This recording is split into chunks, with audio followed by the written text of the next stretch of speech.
Elia vaar op na die hemel. Lang gelede was daar 2 mans, Elia en Elisa.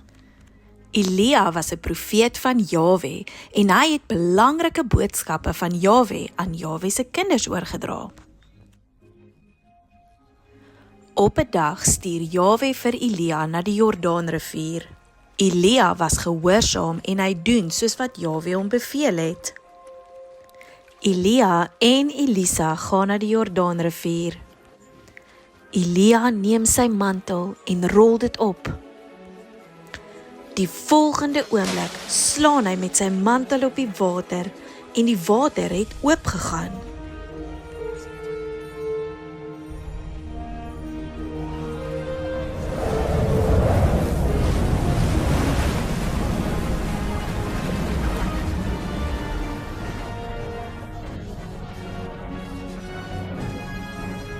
Elia en Elisa stap op droë grond deur die water.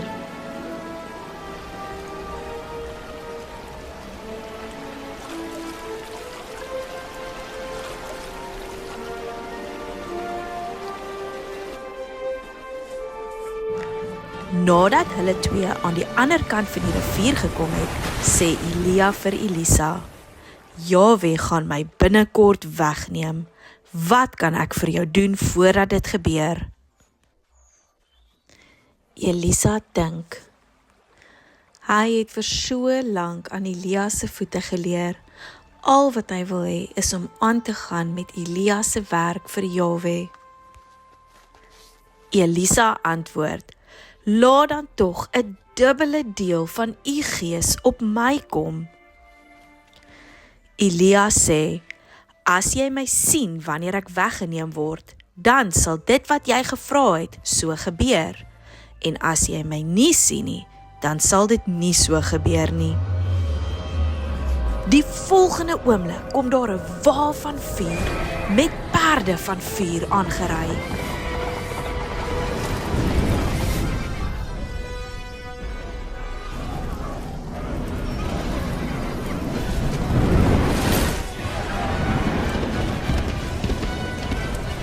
Elia het in die storm na die hemel opgevaar.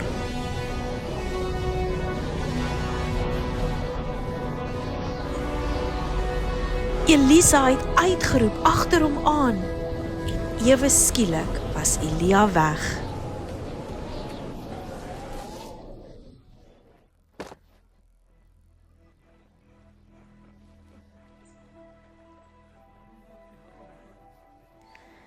Elisa het Elia se mantel opgetel wat van hom afgeval het.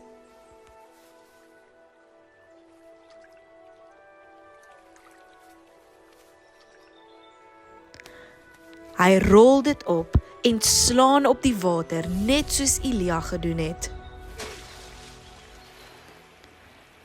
Hy vra: Waar is Jahwe, die God van Elia?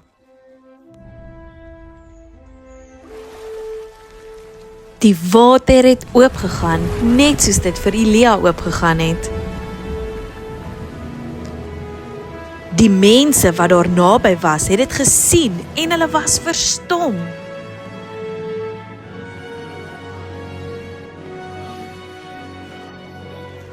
Elisa het deurgestap op droë grond. Hulle skree: Die gees van Elia is nou ook op Elisa. Elisa het van daardie dag af die belangrike werk van Elia voortgesit as 'n profeet van Jahwe.